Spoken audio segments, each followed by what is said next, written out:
ओम शांति। आज 9/1/2025 प्यारे बाबा के मधुर महावाक्य। मीठे बच्चे, तुम्हें विकर्मों की सजा से मुक्त होने का पुरुषार्थ करना है। इस अंतिम जन्म में सब हिसाब किताब चुकतो कर पावन बनना है। आज का प्रश्न है, धोखेबाज माया कौन से प्रतिज्ञा तोड़वाने की कोशिश करती है? उत्तर है, तुमने प्रतिज्ञा की है कोई भी देहधारी से हम दिल नहीं लगाएंगे। माया कहती है हम एक बाप को ही, आत्मा कहती है हम एक बाप को ही याद करेंगे, अपने देह को भी याद नहीं करेंगे। बाप देह सहित सबका संन्यास कराते हैं, परंतु माया यही प्रतिज्ञा तोड़वाती है। देह में लगाव हो जाता है। जो प्रतिज्ञा तोड़ते हैं उन्हें सजाएं भी बहुत खानी पड़ती है। आज का गीत है, तुम ही हो माता पिता तुम ही हो। ओम शांति। ऊंचे ते ऊंच भगवान की महिमा भी की है और फिर गलानी भी की है।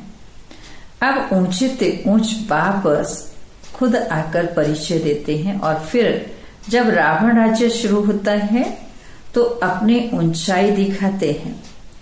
भक्ति मार्ग में भक्ति का ही राज्य है, इसलिए कहा जाता है रावण राज्य। वह राम राज्य, ये रावण राज्य। राम और रावण की भेंट की जाती है। बाकी वह राम तो त्रेता का राजा हुआ, उनके लिए कहा जाता है रावण है आधा कल्प का राजा। ऐसे नहीं कि आधा कल्प राम राज्य है, नहीं, ये डिटेल में समझने की बातें हैं। बाकी वह तो बिल्कुल सहज बात समझाते हैं। हम आत्मा भाई भाई हैं, हम सबका एक ही बाप निराकार है। बाप को मालूम है इसमें हमारे बच्चे रावण की जेल में हैं, काम चिता पर बैठ काले हो गए हैं। बाप जानते हैं आत्मा में ही सारी नॉलेज है, इसमें भी सबसे जास्ती महत्व देना होता है आत्मा और परमात्मा को जानने में। छोटी सी आत्मा कितना पाठ नूंधा हुआ है जो बजाती रहती है। देह अभिमान में आकर पाठ बजाते हैं तो सुधर्म भूल जाता है। बाप आकर अपना परिचय देते हैं, बच्चे मुझे याद करो। आत्म अभिमानी भी बनाते हैं, क्योंकि आत्मा ही कहती है हम पावन बने। तो बाप कहते हैं मामेकम याद करो। आत्मा पुकारती है, हे परम पिता परमात्मा, हे पतित पावन, हम आत्माओं को पावन बनाओ। संस्कार तो सब आत्मा में है ना। आत्मा साफ साफ कहती है हम पतित बने हैं। पतित उनको कहा जाता है जो विकार में जाते हैं। पतित मनुष्य पावन निर्विकारी देवताओं के आगे जाकर मंदिर में उनकी महिमा गाते हैं। बाप समझाते हैं, बच्चे तुम ही पूज्य देवी देवता थे। 84 जन्म लेते लेते नीचे जरूर उतरना ही है। ये खेल ही पतित से पावन, पावन से पतित बनने का है। सारा ज्ञान बाप आकर इशारे में समझाते हैं। अभी सबका अंतिम जन्म है, सबको हिसाब किताब चुकतू कर जाना है। बाबा साक्षात्कार कराते हैं। पतित को अपने विकर्मों का दंड भोगना पड़ता है। पिछाड़ी का कोई जन्म देकर ही सजा देंगे। मनुष्य तन में ही सजा खाएंगे, इसलिए शरीर जरूर धारण करना पड़ता है। आत्मा फील करती है हम सजा भोग रहे हैं। जैसे काशी कलवट खाने समय दंड भोगते हैं, किए हुए पापों का साक्षात्कार होता है, तब तो कहते क्षमा करो भगवान, हम फिर ऐसे पाप कर्म नहीं करेंगे।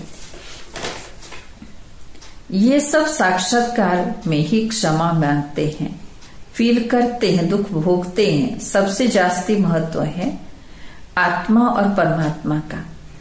आत्मा ही 84 का पाठ बजाती है, तो आत्मा सबसे पावरफुल हुई ना।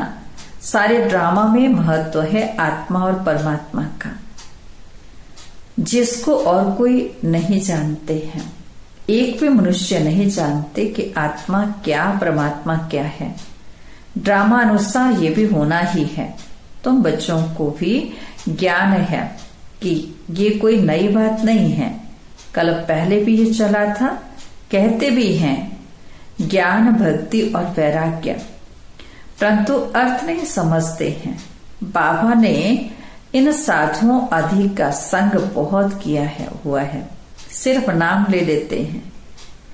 अभी तुम बच्चे अच्छी रीति जानते हो, हम पुरानी दुनिया से नई दुनिया में जाते हैं, तो पुरानी दुनिया से जरूर वैराग्य करना पड़े। इनसे क्या दिल लगानी है? तुमने प्रतिज्ञा की है, कोई भी देहधारी से दिल नहीं लगाएंगे। आत्मा कहती है हम एक बाप को ही याद करेंगे, अपने देह को भी याद नहीं करेंगे। बाप देह सहित सबका संन्यास कराते हैं, फिर औरों की देह से लगाव क्यों रखें?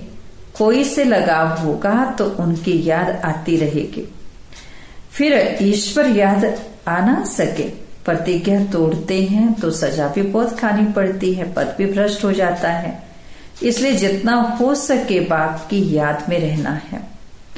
माया तो बड़ी धोखेबाज है, कोई भी हालत में माया से अपने को बचाना है। देह अभिमान की बहुत कड़ी बीमारी है। बाप कहते हैं अब देही अभिमानी बनो, बाप को याद करो तो देह अभिमान की बीमारी छूट जाए। सारा दिन देह अभिमान में रहते हैं, बाप को याद बड़ा मुश्किल करते हैं। बाबा ने समझाया है हथ काटे दिल याटे। जैसे आशिक माशुक धंधा आदि करते भी अपने माशुक को याद करते रहते हैं। अब तुम आत्माओं को परमात्मा के से प्रीत रखनी है तो उनको ही याद करना चाहिए। तुम्हारी एम ऑब्जेक्ट है ही हमको देवी देवता बनना है, उसके लिए पुरुषार्थ करना है। माया धोखा तो जरूर देगी, अपने को उनसे छुड़ाना है, नहीं तो फंस मरेंगे, फिर ग्लानि भी होगी, नुकसान भी बहुत होगा। तुम बच्चे जानते हो हम आत्मा बिंदी हैं, हमारा बाप भी जरूर बीज रूप नॉलेजफुल है। ये बड़ी वंडरफुल बातें हैं। आत्मा क्या है, उसमें कैसे अविनाशी पाठ भरा हुआ है, इन गुह्य बातों को अच्छे अच्छे बच्चे भी जो पूरी रीति नहीं समझते हैं, अपने को यथार्थ रीति आत्मा समझें और बाप को बिंदी मिसल समझ याद करें। वह ज्ञान का सागर है, बीज रूप है। ऐसा समझ बड़ा मुश्किल याद करते हैं, मोटे ख्यालात से नहीं, इसमें महीन बुद्धि से काम लेना होता है। हम आत्मा हैं, हमारा बाप आया हुआ है, वह बीज रूप नॉलेजफुल है, हमको नॉलेज सुना रहे हैं। धारणा भी मुझ छोटी सी आत्मा में होती है। ऐसे बहुत है जो मोटी रीति सिर्फ कह देते हैं आत्मा और परमात्मा अलग रहे बहुकाल, लेकिन यथार्थ रीति बुद्धि में आता नहीं है। ना से तो मोटी रीति याद करना भी ठीक है, परंतु वह यथार्थ याद जास्ती फलदायक है। वह इतना ऊंच पद पा नहीं सकेंगे, इसमें बड़ी मेहनत है। मैं आत्मा छोटी सी बिंदी हूँ, बाबा भी इतनी छोटी सी बिंदी है, इसमें सारा ज्ञान है। ये भी यहाँ तुम बैठते हो तो कुछ बुद्धि में आता है, लेकिन चलते फिरते वह चिंतन रहे सो नहीं है, भूल जाते हैं। सारा दिन वही चिंतन रहे, ये है सच्ची सच्ची याद। कोई सच बताते नहीं है कि हम कैसे याद करते हैं, भले चार्ट भेजते हैं, परंतु ये नहीं लिखते हैं कि ऐसे अपने को बिंदी समझ, बाप को बिंदी समझ याद करता हूँ। सच्चाई से पूरा लिखते नहीं है, भले बहुत अच्छी रीति मुरली चलाते हैं, परंतु योग बहुत कम है, दे अभिमान बहुत है। इस गुप्त बात को पूरा समझते नहीं है, सिमरण नहीं करते हैं। याद से ही पावन बनना है, पहले तो कर्मातीत अवस्था चाहिए, वही ऊंच पद पा सकेंगे। बाकी मुरली बजाने वाले तो ढेर हैं, लेकिन बाबा जानते हैं योग में रह नहीं सकते हैं। विश्व का मालिक बनना कोई मासी का घर थोड़ी है। वह अलग काल के मर्तबे पाने के लिए तो कितना पढ़ते हैं। सोर्स ऑफ इनकम अब हुई है, आगे थोड़ी ही बैरिस्ट्री आदि इतना कमाते थे, अभी कितनी कमाई हो गई है। बच्चों को अपने कल्याण के लिए एक तो अपने को आत्मा समझ यथार्थ रीति बाप को याद करना है और त्रिमूर्ति शिव का परिचय औरों को देना है। सिर्फ शिव कहने से समझेंगे नहीं, त्रिमूर्ति जरूर चाहिए। मुख्य है ही दो चित्र, त्रिमूर्ति झाड़। सीढ़ी से भी झाड़ में जास्ती नॉलेज है। ये चित्र तो सबके पास होने चाहिए। एक तरफ त्रिमूर्ति गोला, दूसरे तरफ झाड़। ये पांडव सेना का फ्लैग होना चाहिए। ड्रामा और झाड़ की नॉलेज तो भी बाप देते हैं। लक्ष्मी नारायण विष्णु आदि कौन है ये कोई समझते नहीं। महालक्ष्मी की पूजा करते हैं, समझते हैं लक्ष्मी आएगी। अब लक्ष्मी को धन कहाँ से आएगा? 4 भुजा वाला 8 भुजा वाला कोई चित्र बना दिए हैं, समझते कुछ भी नहीं। 8-10 भुजा वाला कोई मनुष्य होता नहीं है। जिसको जो आया सो बना दिया, बस चल पड़ा। जैसे जैसे बाबा कहते आता जाता है वैसे वैसे बनाते जाते हैं और फिर वो पक्का हो जाता है। जिसको जो आया सो बना दिया, बस चल पड़ा। कोई ने मत दी कि हनुमान की पूजा करो, बस चल पड़ा। दिखाते हैं संजीवनी बूटी ले आया, उसका भी अर्थ तुम बच्चे समझते हो। संजीवनी बूटी है ही मनमना भव।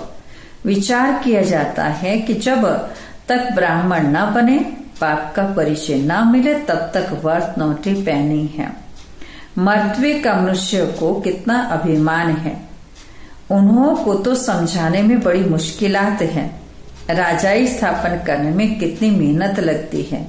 वह है बाहुबल और ये है योग बल। ये बातें शास्त्रों में तो है नहीं। वास्तव में तुम कोई शास्त्र आदि रेफर नहीं कर सकते हो। अगर तुमको कहते हैं तुम शास्त्रों को मानते हो, बोलो हाँ। ये तो सब भक्ति मार्ग के हैं, अभी हम ज्ञान मार्ग में चल रहे हैं। ज्ञान देने वाला ज्ञान का सागर एक ही परमपिता परमात्मा बाप है। इनको रूहानी ज्ञान कहा जाता है। रूह बैठ रूहों को ज्ञान देती है। वह मनुष्य को देते हैं। मनुष्य कभी स्पिरिचुअल नॉलेज दे ना सके। ज्ञान का सागर पतित पावन लिबरेटर सदगति दाता एक ही बाप है। बाप समझाते हैं ये करो। अब देखिए शिव जयंती पर कितना धमचक्कर मचाते हैं। ट्रांसलाइट के चित्र छोटे भी हों तो सबको मिल जाएं। तुम्हारी तो है बिल्कुल नई बात, कोई समझ ना सके। खूब अखबारों में डालना चाहिए, आवाज करना चाहिए। सेंटर खोलने वाले भी ऐसे चाहिए। अभी तुम बच्चों को इतना नशा नहीं चढ़ा हुआ है। नंबरवार पुरुषार्थ अनुसार समझते हैं। इतने ढेर ब्रह्मा कुमार कुमारियां हैं। अच्छा, ब्रह्मा का नाम निकाल, कोई का भी नाम डालो, राधे कृष्ण का नाम डालो। अच्छा, फिर ब्रह्मा कुमार कुमारियां कहाँ से आएंगे? कोई तो ब्रह्मा चाहिए ना, जो स्थापना का कार्य करे। जो मुख वंशावली बीके हों, आगे चलकर बहुत समझेंगे। खर्चा तो करना ही पड़ता है। चित्र तो बड़े क्लियर है। लक्ष्मी नारायण का चित्र बहुत अच्छा है। अच्छा, मीठे मीठे सिकिले थे, सर्विसेबल, आज्ञाकारी, फरमान बरदार, नंबरवार पुरुषार्थ अनुसार बच्चों प्रति याद प्यार, बच्चों प्रति माता पिता बाप दादा का याद प्यार और गुड मॉर्निंग। रूहानी बाप की रूहानी बच्चों को नमस्ते। हम रूहानी बच्चों की रूहानी बाप दादा को नमस्ते जी। गुड मॉर्निंग बाबा, थैंक यू बाबा, शुक्रिया बाबा। तो धारणा के लिए मुख्य सार है, कर्मातीत बनने के लिए बाप को महीन बुद्धि से पहचान कर यथार्थ याद करना है। पढ़ाई के साथ साथ योग पर पूरा अटेंशन देना है। स्वयं को माया के धोखे से बचाना है। कोई की भी देह में लगाव नहीं रखना है। सच्ची प्रीत एक बाप से रखनी है। देह अभिमान में नहीं आना है। आज का वरदान है, ब्रह्म मुहूर्त के समय वरदान लेने और दान देने वाले बाप समान वरदानी महादानी भव। ब्रह्म मुहूर्त के समय विशेष ब्रह्मलोक निवासी बाप ज्ञान सूर्य की लाइट और माइट की किरणें बच्चों को वरदान के रूप में देते हैं। साथ साथ ब्रह्मा बाप भाग्य विधाता के रूप में भाग्य रूपी अमृत बांटते हैं। सिर्फ बुद्धि रूपी कलश अमृत धारण करने योग्य हो, किसी भी प्रकार का विघ्न या रुकावट ना हो, तो सारे दिन के लिए श्रेष्ठ स्थिति व कर्म का मुहूर्त निकाल सकते हो, क्योंकि अमृत वेले का वातावरण ही वृत्ति को बदलने वाला होता है। इसलिए उस समय वरदान लेते हुए दान दो, अर्थात वरदानी और महादानी बनो। आज का स्लोगन है, क्रोधी का काम है क्रोध करना। क्रोधी का काम है क्रोध करना और आपका काम है स्नेह देना। ओम शांति।